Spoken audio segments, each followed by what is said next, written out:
जगबाणी ते तुहाडा स्वागत है। गल करते हैं अज उस नौजवान की जो संगरूर का रहने वाला है, निरभै सिंह, जिसने अपने जिंदगी के 10 साल शराब की लत विच ही गाल दिते। तो जदों सोध आई तो एकदम ही वो नशे नूं छड्ड के एक ने अपनी जिंदगी का नवा टीचा बना लिया, जिसनों उसने कवितावां दे विच लिखना शुरू कर दिता ते एक भट्ठे के उत्ते काम करना शुरू किया। तुसीं मेरे पिछे तस्वीरां विच वेख सकते हो कि वह भट्ठा है जिथे निरभै सिंह ने अपनी जिंदगी की शुरुआत की।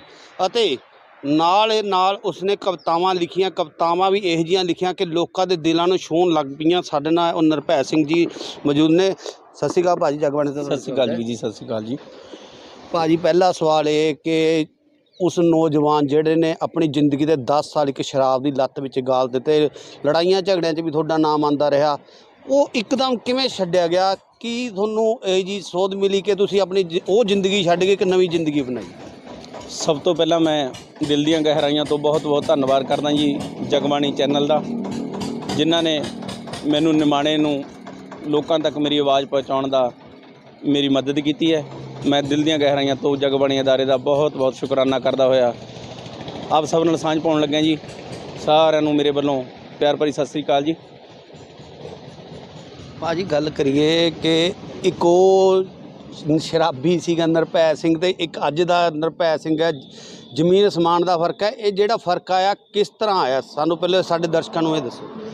मैं वीर जी काफ़ी समय तो भट्ठे ते काम करदा जी, सन 2000 तो भट्ठे ते काम करदे करदे असीं इत्थे आपदा जिवें आम रूटीन च लेबरां शराब वरतदियां ने, मैं भी उस तरह शराब का आदी हो गया। शराब का आदी होंदा होंदा होंदा मेरे ते अति अंत गरीबी का दौर चल पिया।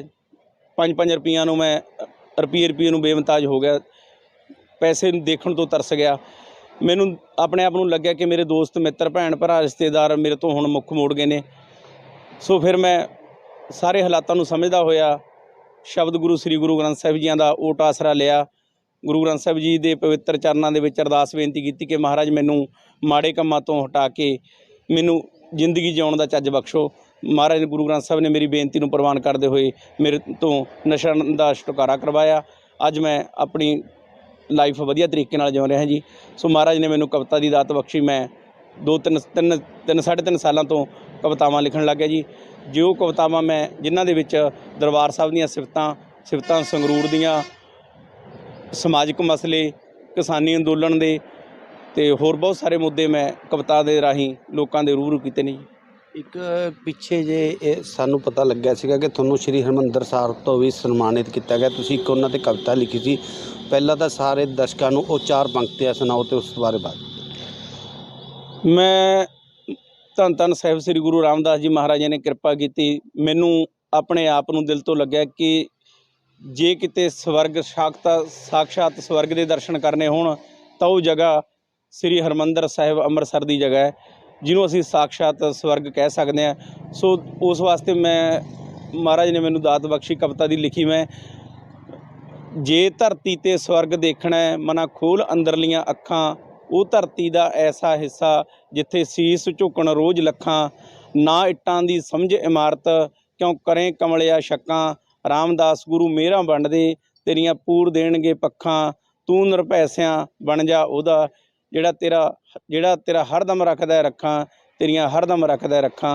ये कविता दे अंगेस्ट मैनू श्रोमणी कमेटी जो अज SGPC के प्रधान ने सरदार हरजिंदर सिंह जी धामी, उन्होंने पिछले साल मैनू उन्हों दे नाल सतवीर सिंह जी टौड़ा ते होर बहुत सारे भरपूर सिंह जी भलवान, उन्होंने मैनू हरमंदर साहिब तेजा सिंह समुंदरी हाल दे विच सन्मानित किया जी।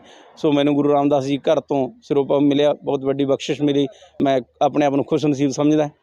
ते गल करिए कि जिहड़ी तुसीं अपनी पहली कविता लिखी सी, सुनिया कि तुसीं शायद अपने ते ही लिखी सी, साडे दर्शकों नाल वो भी सांझी करो।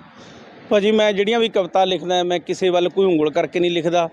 जो भी मैं लिखदा सच लिखदा। मैं अपने आप दीआं हरकतां अपने आप दीआं करतूतां जो मैंने अज तक नशे विकारां दे विच लड़ाइयां झगड़ियां दे विच जो मैं है एक्चुअल च जो भी मैं अंदरों हाँ, हो सकदा तुहानूं ना दिसदा होवां, मैं जो भी अंदरों है मैं कवितावां ही उही लिखियां ने। सब तो पहला मैं कविता लिखी सी अपने आप तो पहला मरण कबूल कर ਜੀਵਨ ਕੀ ਛੱਡ ਆਸ, ਹੋਏ ਸਭਨ ਕੀ ਰੇਣਕਾ ਤੋਂ ਆਓ ਹਮਾਰੇ ਪਾਸ। ਸਿੱਖ ਧਰਮ ਦੇ ਵਿੱਚ ਪਹਿਲਾਂ ਮਰਨ ਨੂੰ ਕਬੂਲ ਕੀਤਾ ਜਾਂਦਾ, ਫਿਰ ਇਸ ਪੈਂਡੇ ਤੇ ਤੁਰਿਆ ਜਾਂਦਾ। ਸੋ ਮੈਂ ਉੱਥੋਂ ਸ਼ੁਰੂਆਤ ਕੀਤੀ। ਸੁਣ ਮਨਾ ਤੈਨੂੰ ਸੱਚ ਸੁਣਾਵਾਂ, ਇੱਕ ਆਊ ਦਰਗਾਹੋਂ ਚਿੱਠੀ, ਜਿੰਨਾ ਮਰਜੀ ਜ਼ੋਰ ਲਗਾ ਲਈ, ਹੋਣਾ ਵਿੱਚ ਪਲਾਂ ਦੇ ਮਿੱਟੀ। ਗਲੀ ਮਹੱਲਾ ਇਕੱਠਾ ਹੋਣਾ, ਜਾਣੀ ਦਰੀ ਵਿਹੜੇ ਵਿੱਚ ਸਿੱਟੀ। ਕੁਝ ਜਣਿਆਂ ਇਸ਼ਨਾਨ ਕਰਾਉਣਾ, ਪਾਉਣੀ ਉੱਪਰ ਚਾਦਰ ਚਿੱਟੀ। 4 ਜਣਿਆਂ ਦੇ ਮੋਢੇ ਚੜ੍ਹਨਾ, ਜਾਣੇ ਧੀਆਂ ਪੁੱਤਰ ਪਿੱਟੀ। ਚਾਰ ਤਰਫ ਤੇਰੇ ਮੋਟੀ ਲੱਕੜ, ਉੱਪਰ ਬਰੀਕ ਬਰੀਕ ਨਾਲ ਗਿੱਟੀ। ਆਪਣੇ ਅੰਤ ਨੂੰ ਲਾਂਬੂ ਲਾਉਣਾ, ਨਿਰਭੈ ਸਿਆਂ ਅੰਤ ਮਿੱਟੀ ਤੋਂ ਮਿੱਟੀ। ਕਮਲਿਆ ਅੰਤ ਮਿੱਟੀ ਤੋਂ ਮਿੱਟੀ, ਕਮਲਿਆ ਅੰਤ ਮਿੱਟੀ ਤੋਂ ਮਿੱਟੀ। ਇੱਥੋਂ ਮੈਂ ਸ਼ੁਰੂਆਤ ਕੀਤੀ ਸੀ ਕਵਿਤਾਵਾਂ ਲਿਖਣ ਦੀ। ਦੀ ਗੱਲ ਕਰੀਏ ਤਾਂ ਪਿਛਲਾ ਨਿਰਭੈ ਸਿੰਘ ਦੇਖਿਆ ਜਿਸ ਨੇ ਆਪਣੀ ਜ਼ਿੰਦਗੀ ਦੇ 10 ਸਾਲ ਨਸ਼ੇ ਚੜਾਤੇ, ਤੇ ਇੱਕਦਮ ਇਹ ਜੀ ਕੀ ਤੁਹਾਨੂੰ ਦਿਲ ਤੇ ਠੇਸ ਲੱਗੀ ਕਿ ਤੁਸੀਂ ਉਹ ਸਾਰਾ ਕੁਝ ਛੱਡ ਕੇ ਕਵਿਤਾਵਾਂ ਕਰਨੀ ਆਏ? ਤੇ ਉਸ ਤੋਂ ਬਾਅਦ ਇੱਕ ਸੁਣਿਆ ਤੁਸੀਂ ਸਿੱਧੂ ਮੂਸੇਵਾਲੇ ਤੇ ਗਾਣਾ ਵੀ ਗਾਇਆ। ਪਹਿਲਾਂ ਅਸੀਂ ਤੁਹਾਡੇ ਸੋਧ ਬਾਰੇ ਪੁੱਛਣਾ ਚਾਹਾਂਗੇ ਕਿ ਤੁਸੀਂ ਇੱਕਦਮ ਚੇਂਜ ਕਿਵੇਂ ਆਇਆ? ਜਦੋਂ ਭਾਜੀ ਇਨਸਾਨ ਤੇ ਭੀੜ ਪੈਂਦੀ ਹੈ, 3 ਰਸਤੇ ਨਿਕਲਦੇ ਆ, ਆਤਮ ਹੱਤਿਆ, ਆਤਮ ਸਮਰਪਣ, ਆਤਮ ਗਿਆਨ। ਤਾਂ ਮੈਂ ਸੋਚਿਆ, ਮੇਰੇ ਮਨ ਦੇ ਵਿੱਚ ਬਹੁਤ ਵਾਰੀ ਖਿਆਲ ਆਇਆ ਕਿ ਯਾਰ ਜ਼ਿੰਦਗੀ ਨਰਕ ਬਣ ਗਈ ਹੈ। ਜਦੋਂ ਮੈਨੂੰ ਲੱਗਿਆ ਵੀ ਮੇਰੇ ਦੋਸਤ ਮਿੱਤਰ ਰਿਸ਼ਤੇਦਾਰ ਭੈਣ ਭਰਾ ਸਾਰੇ ਮੂੰਹ ਮੋੜ ਗਏ, ਪੈਸੇ ਤੋਂ ਬੇਮਤਾਜ ਹੋ ਗਿਆ, ਰੁਪਏ ਤੋਂ ਤਰਸ ਗਿਆ, ਤਾਂ ਕਈ ਵਾਰ ਮਨ ਦੇ ਵਿੱਚ ਨੈਗੇਟਿਵ ਵਿਚਾਰ ਵੀ ਆਏ ਕਿ ਸੁਸਾਈਡ ਕਰ ਜਾਂਦੇ ਆ। ਫਿਰ ਸੋਚਿਆ ਨਹੀਂ, 10ਵੇਂ ਪਾਤਸ਼ਾਹ ਕਹਿੰਦੇ ਨੇ ਸੁਸਾਈਡ ਕਰਨਾ ਬੁਜ਼ਦਿਲੀ ਦਾ ਕੰਮ ਹੈ, ਕਾਇਰ ਬੰਦੇ ਦਾ ਕੰਮ ਹੈ, ਡਰਪੋਕ ਦਾ ਕੰਮ ਹੈ, ਮਰਦਾਂ ਦਾ ਕੰਮ ਨਹੀਂ ਹੈਗਾ ਇਹ। ਤਾਂ 10ਵੇਂ ਪਾਤਸ਼ਾਹ ਦੇ ਬਚਨਾਂ ਨੂੰ ਮੰਨਦਾ ਹੋਇਆ ਮੈਂ ਆਪਦੇ ਆਪ ਨੂੰ ਆਤਮ ਗਿਆਨ ਲੈਣਾ ਚਾਹਿਆ। ਗੁਰੂ ਗ੍ਰੰਥ ਸਾਹਿਬ ਦੇ ਚਰਨਾਂ ਦੇ ਵਿੱਚ ਆਪਣਾ ਆਪ ਭੇਟ ਕੀਤਾ। ਮਹਾਰਾਜ ਨੇ ਬਾਂਹ ਫੜੀ ਹੈ ਜੀ।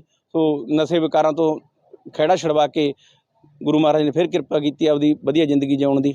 ਜੇ ਗੱਲ ਕਰੀਏ ਕਿ ਪੱਠੇ 'ਤੇ ਤਾਂ ਬਹੁਤ ਕੰਮ ਹੁੰਦਾ ਹੈ, ਮਨੀਮੀ ਕਰਦੇ ਹੋ ਤੁਸੀਂ, ਲਿਖਤ ਪੜ੍ਹਤ ਦਾ ਕੰਮ ਹੈ, ਇੱਧਰ ਉੱਧਰ ਜਾਣ ਦਾ ਕੰਮ। ਫਿਰ ਕਵਿਤਾਵਾਂ ਲਈ ਤੁਸੀਂ ਕਿਵੇਂ ਟਾਈਮ ਕੱਢਦੇ ਹੋ? ਕਿ ਰਾਤ ਨੂੰ ਘਰੇ ਬਹਿ ਕੇ ਲਿਖਦੇ ਹੋ ਕਿ ਜੇ ਟਾਈਮ ਲੱਗਦਾ ਤਾਂ ਉਰੇ ਵੀ ਲਿਖਦੇ ਹੋ? ਰਾਤ ਨੂੰ ਭਾਜੀ ਨਹੀਂ ਲਿਖਦੇ। ਪੱਠੇ 'ਤੇ ਸਾਡਾ ਇਹੋ ਜਿਹਾ ਕੰਮ ਹੁੰਦਾ ਸੀ, ਸਵੇਰੇ 7 ਵਜੇ ਆ ਜਾਂਦੇ, ਸ਼ਾਮ ਦੇ ਕੋਈ ਟਾਈਮ ਨਹੀਂ ਹੁੰਦਾ। ਜਿਵੇਂ ਜਿਵੇਂ ਕੰਮ ਹੁੰਦਾ ਸੀ ਉਹਦੇ ਹਿਸਾਬ ਨਾਲ ਆਪਦਾ ਆਉਣਾ ਜਾਣਾ ਰੱਖਦੇ ਹਾਂ। ਸੋ ਜੋ ਮੈਂ ਲਿਖਦਾ, ਗੀਤ ਲਿਖਦਾ ਜਾਂ ਕਵਿਤਾਵਾਂ ਲਿਖਦਾ, ਉਹ ਮਹਾਰਾਜ ਦੀ ਕਿਰਪਾ ਨਾਲ ਮੈਂ ਤੁਰਿਆ ਜਾਂਦਾ ਜੀ। ਜਿਵੇਂ ਮੋਟਰਸਾਈਕਲ 'ਤੇ ਫੀਲਡ 'ਤੇ ਕੰਮ ਕਰਦਾ ਫਿਰਦਾ, ਉਹਦੀ ਨਾਲ ਦੀ ਨਾਲ ਲਿਖ ਲੈਂਦਾ ਜੀ। ਇੱਕ ਤੁਸੀਂ ਸਿੱਧੂ ਮੂਸੇਵਾਲੇ 'ਤੇ ਗਾਣਾ ਲਿਖਿਆ ਅਤੇ ਤੁਸੀਂ ਆਪ ਗਾਉਣ ਦੀ ਵੀ ਕੋਸ਼ਿਸ਼ ਕੀਤੀ ਹੈ, ਵੀਡੀਓ 'ਚ ਅਸੀਂ ਤੁਹਾਨੂੰ ਵੇਖ ਰਹੇ ਹਾਂ। ਉਹ ਕਿਸ ਤਰ੍ਹਾਂ ਤੁਸੀਂ ਕਿਸ ਦੀ ਕਾਪੀ ਕਰੀ ਕਿ ਇਹ ਵੀ ਤੁਹਾਡੀ ਆਪਦੀ ਰਚਨਾ? ਮੈਨੂੰ ਗਾਉਣ ਦਾ ਭਾਜੀ ਨਾ ਮੈਨੂੰ ਕੋਈ ਇਸ ਬਾਰੇ ਗਿਆਨ ਹੈ, ਨਾ ਮੈਂ ਗਾ ਸਕਦਾ। ਦੇਖੋ, ਗਾਉਣਾ ਬੰਦੇ ਦਾ ਗੋਡ ਗਿਫਟ ਹੁੰਦਾ, ਉਹ ਮੈਨੂੰ ਨਹੀਂ ਬਖਸ਼ਿਆ। ਮਹਾਰਾਜ ਨੇ ਮੈਨੂੰ ਕਲਮ ਦੀ ਦਾਤ ਦਿੱਤੀ ਹੈ। ਲੇਕਿਨ ਮੈਂ ਸਿੱਧੂ ਮੂਸੇਵਾਲੇ ਨੂੰ ਪਹਿਲਾਂ ਸੁਣਦਾ ਵੀ ਨਹੀਂ ਸੀ। ਉਹਨਾਂ ਦੇ ਮਰਨ ਤੋਂ ਬਾਅਦ ਜਦੋਂ ਮੈਂ ਉਹਨਾਂ ਦੇ ਗੀਤ ਸੁਣੇ ਤਾਂ ਮੈਨੂੰ ਲੱਗਿਆ ਵੀ ਹਰ ਇੱਕ ਗੱਲ ਦੇ ਵਿੱਚ ਉਹਨਾਂ ਦਾ 100% ਸੱਚ ਲਿਖਿਆ ਹੋਇਆ। ਮੈਂ ਉਸ ਬੰਦੇ ਦਾ ਦਿਲ ਤੋਂ ਫੈਨ ਹੋ ਗਿਆ। ਸੋ ਜੋ ਮੈਂ 5-7 ਗਾਣੇ ਉਹਨਾਂ ਦੇ ਲਿਖੇ ਨੇ, ਹਕੀਕਤ ਹੀ ਲਿਖੀ ਹੈ। ਹੁਣ ਵੀ ਜਿਹੜਾ ਗੀਤ ਮੈਂ ਰਿਲੀਜ਼ ਕਰਵਾਇਆ, ਸਾਰੇ ਮੁੰਡਿਆਂ ਨੇ ਜਿੰਨੇ ਮੇਰੇ ਨਾਲ ਉਰੇ ਕੰਮ ਕਰਦੇ ਨੇ ਜੀ, ਸਾਰੇ ਮੈਨੂੰ ਇਕੱਠੇ ਹੋ ਕੇ ਕਹਿਣ ਲੱਗੇ, ਕਹਿੰਦੇ ਆਪਾਂ ਗੀਤ ਰਿਲੀਜ਼ ਕਰਵਾਉਣਾ, ਸਾਰੇ ਆਪਾਂ ਪੈਸੇ ਹਿੱਸੇ ਨਾਲ ਲਾ ਦਾਂਗੇ, ਕੋਈ ਗੱਲ ਨਹੀਂ, ਤੇਰੇ 'ਤੇ ਇਕੱਲੇ 'ਤੇ ਵਜਨ ਨਹੀਂ ਪੈਣ ਦਿੰਦੇ। ਸਾਰੇ ਭਰਾਵਾਂ ਨੇ ਇਹਨਾਂ ਨੇ ਹੈਲਪ ਕੀਤੀ, ਤਾਂ ਅਸੀਂ ਗਾਣਾ ਰਿਲੀਜ਼ ਕਰਵਾਇਆ ਜੀ। ਉਹਦੇ 'ਚ ਮੈਂ ਸੱਚ ਬਿਆਨ ਕੀਤਾ, ਕਿਵੇਂ ਉਹਨੂੰ ਗੋਲੀਆਂ ਮਾਰੀਆਂ ਗਈਆਂ, ਕਿਹੜਾ ਵਕਤ ਸੀ, ਕਿਹੜੀ ਤਰੀਕ ਸੀ, ਕਿਹੜਾ ਮਹੀਨਾ, ਕਿਹੜਾ ਸਨ। ਉਹ ਮੈਂ ਉਸ ਚੀਜ਼ਾਂ, ਜਿਵੇਂ ਕਿ ਮੈਂ 2 ਲਾਈਨਾਂ ਤੁਹਾਡੇ ਨਾਲ ਸਾਂਝੀਆਂ ਕਰ ਦਿੰਦਾ। 29 ਮਈ ਚੜ੍ਹਿਆ ਸੀ ਦਿਨ ਚੰਦਰਾ, 2022 ਦਿਨ ਐਤਵਾਰ ਦਾ, ਜਵਾਰਕਿਆਂ ਵੱਲ ਸੱਦ ਲਿਆ ਮੌਤ ਨੇ, ਖੁਦ ਹੀ ਲਗਾ ਲਿਆ ਗੇਰ ਥਾਰ ਦਾ। ਗਨਮੈਨ ਕੋਈ ਨਾ ਬਿਠਾਇਆ ਸੀਟ 'ਤੇ, ਪਾਈਆਂ ਪੈਰਾਂ ਚੱਪਲਾਂ ਪਲਾਂ 'ਚ ਧੂਲੀਆਂ। 29ਵੇਂ ਵਰ੍ਹੇ 'ਚ 29 ਹੀ ਤਰੀਕ ਨੂੰ ਕੱਲੇ ਉੱਤੇ 8 ਨੇ ਭਰਾਈਆਂ ਗੋਲੀਆਂ। 29ਵੇਂ ਵਰ੍ਹੇ 'ਚ 29 ਹੀ ਤਰੀਕ ਨੂੰ ਕੱਲੇ ਉੱਤੇ 8 ਨੇ ਭਰਾਈਆਂ ਗੋਲੀਆਂ। ਇਹ ਗੀਤ ਮੈਂ ਉਹਨਾਂ ਨੂੰ ਮਤਲਬ ਦਿਲੋਂ ਲਿਖਿਆ ਸੀਗਾ, ਬਿਲਕੁਲ ਉਹਨਾਂ ਨੂੰ ਇੱਕ ਰੱਬੀ ਰੂਹ ਮੰਨਦਾ ਹੋਇਆ ਜੀ।